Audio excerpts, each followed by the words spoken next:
A'udzubillahi minasyaitonirrajim. Bismillahirrahmanirrahim. Allahumma sholli ala Muhammad wa ala ali Muhammad. Alamah Tabatabai dalam bukunya Perjalanan Rohani dalam Tradisi Irfan memberitahukan tentang bagaimana cara kita melenyapkan pikiran-pikiran kotor dan was-was setan yang bisa membuat kita berubah, yang bisa membuat kita tiba-tiba menyimpang hanya dalam waktu yang sangat singkat. Kadang-kadang kita tiba-tiba muncul keinginan, muncul hasrat yang membuat kita kemudian terdorong untuk menuruti hasrat-hasrat yang negatif, yang liar, yang buruk itu.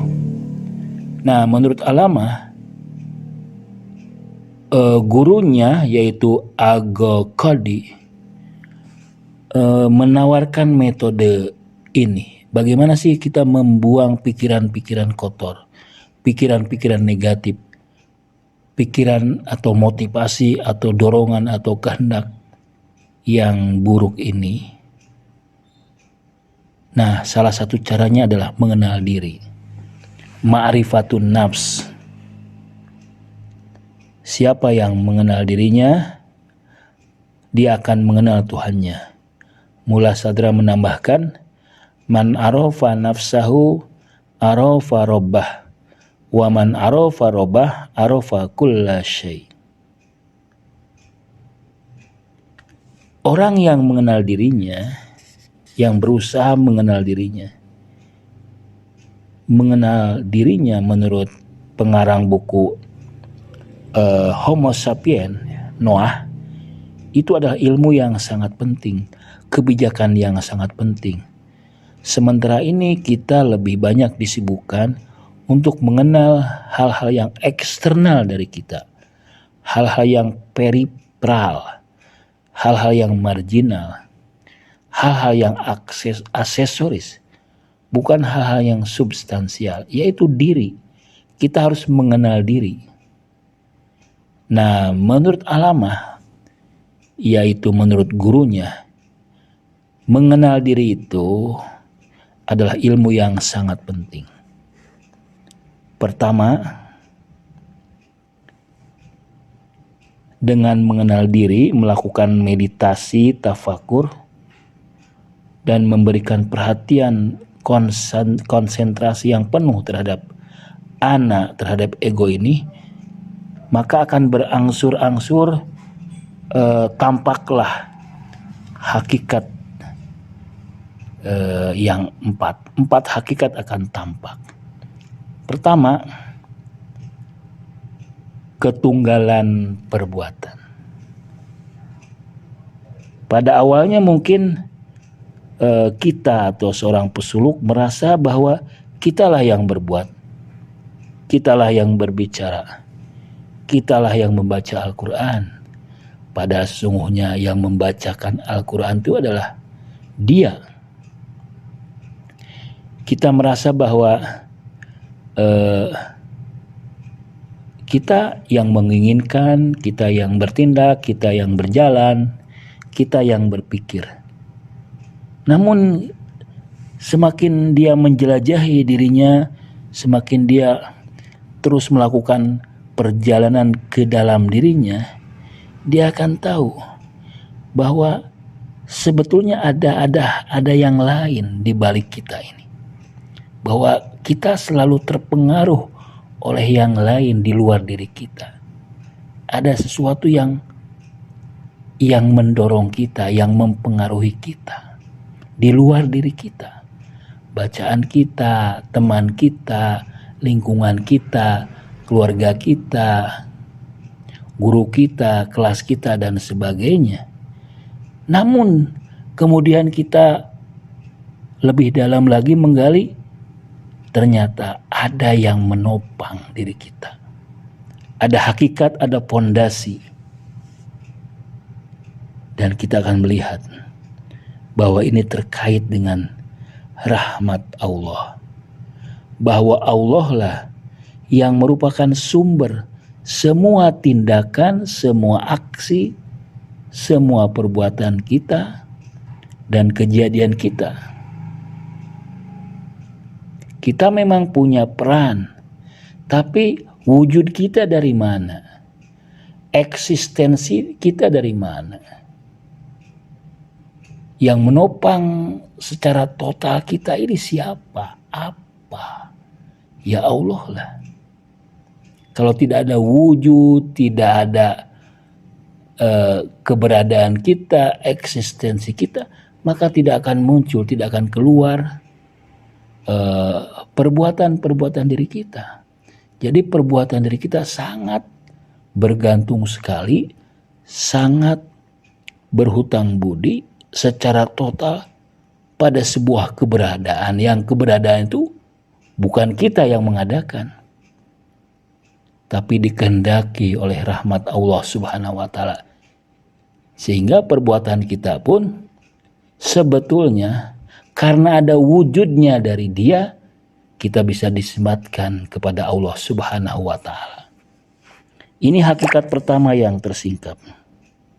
Kemudian kita melihat bahwa perbuatan itu, perbuatan apapun, tindakan apapun, aksi apapun yang kita ketahui, seluruh proses kejadian itu sebetulnya tunggal. Dia akan merasa bahwa semua perbuatan itu bersumber dari satu zat, satu hakikat, yaitu Allah. Jadi perbuatan yang kita lihat itu banyak, air mengalir, matahari bersinar, manusia melangkah, burung bernyanyi, takdir, kodo dan sebagainya bersumber, ya, bersumber dari satu mata air, dari satu kekuatan, dari satu hakikat, yaitu Allah juga. Kemudian tersingkap lagi bahwa bukan hanya perbuatan, bukan hanya af'al yang tunggal, yang monisme, yang berasal dari hakikat yang satu, juga nama-nama. Kita melihat bahwa nama-nama itu banyak, nama-nama Allah itu banyak. Sebetulnya itu adalah tidak terpisah dari hakikat yang tunggal. Jadi berasal dari Allah Subhanahu wa taala, kudrahnya, hikmahnya, ilmunya, kemudian basornya melihat, samaannya, hayatnya, sami'an, basyiron, hakiman, latif.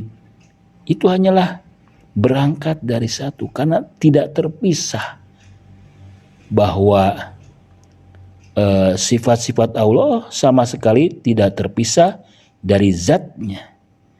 Tersingkap lagi hakikat yang keempat.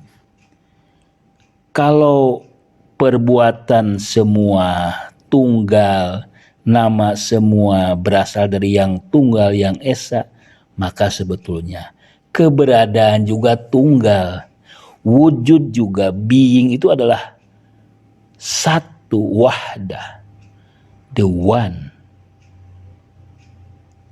Sehingga tersingkaplah bahwa sebetulnya kita tidak punya memiliki keberadaan, kita tidak punya eksistensi, apapun tidak punya eksistensi. Berarti kita ini tiada, kita ini tidak ada. Sombong sekali kalau kita merasa ada. Sangat takabur, sangat arogan kalau kita merasa eksis. Akhirnya kita tahu bahwa kita ini tidak ada, bukan apa-apa, yang ada hanyalah Dia. Nah, dengan mencapai hakikat yang keempat ini, maka efeknya adalah bahwa di hakikat pertama, seorang pesuluk itu akan mencapai tahap mati atau fana. Karena kita sadar bahwa kita bukanlah sumber perbuatan sendiri, bahwa segala sesuatu adalah dari Allah. Di hakikat kedua, berkat perwujudan sifat-sifat, melihat bahwa al-ilmu, al-qudrah, dan segenap sifat-sifat itu adalah milik Allah. Kemudian di hakikat ketiga, bahwa Allah lah yang alim, yang hakim, yang latif, yang qahir, yang malik, dzul jalali wal ikram. Itu Allah yang tunggal, yang esa. Dan kemudian di hakikat keempat, kita kehilangan diri kita. Nah, disinilah akan tersingkap bahwa kalau kita merasa eksis itu adalah ilusi saja. Itu adalah waham saja. Yang ada hanyalah Dia.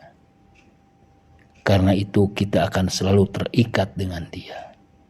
Maka kita bisa melenyapkan, menghilangkan pikiran-pikiran yang sebetulnya adalah ilusi saja. Wassalamualaikum warahmatullahi wabarakatuh.